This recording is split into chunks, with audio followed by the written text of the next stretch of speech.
Bonjour à tous, donc voici comment j'ai fait l'organisation après encore quelques jours. Donc j'ai mélangé avant, j'ai mélangé, j'ai fait remonter tous les verres de farine et j'ai vu qu'il va falloir que je remette de la farine parce qu'il en manque.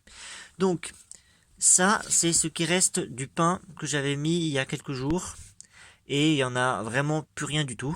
Donc voilà, donc je le laisse. Ça, c'est le pain que j'ai rajouté. Et regardez, il commence déjà à venir le dévorer. Regardez-moi ça, regardez. Ils sont déjà toutes collées dessus. Et ça va tout manger.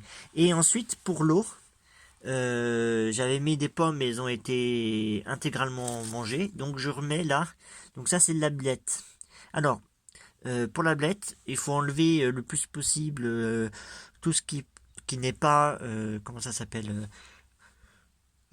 tout ce qui est petits animaux, par exemple la limace. Bon après, en fait, si vous savez ce que ça peut faire, si on peut les laisser ou pas, moi je suis preneur. Mais bon, comme je ne sais pas ce que ça fait, je les laisse pas. Et donc je le laisse. Donc c'est une feuille de blette qui a un peu été mangée. Alors et aussi j'ai mis de la salade. Donc voilà, ça c'est de la salade. Et voilà.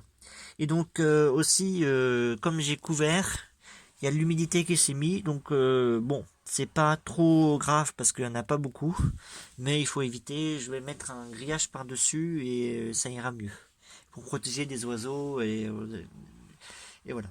Donc ça c'est voilà. Et ensuite, bien sûr, abonnez-vous et suivez ma chaîne pour avoir de très bons conseils pour faire des verres de farine. Et vous voyez que c'est extrêmement simple en fait. Voilà.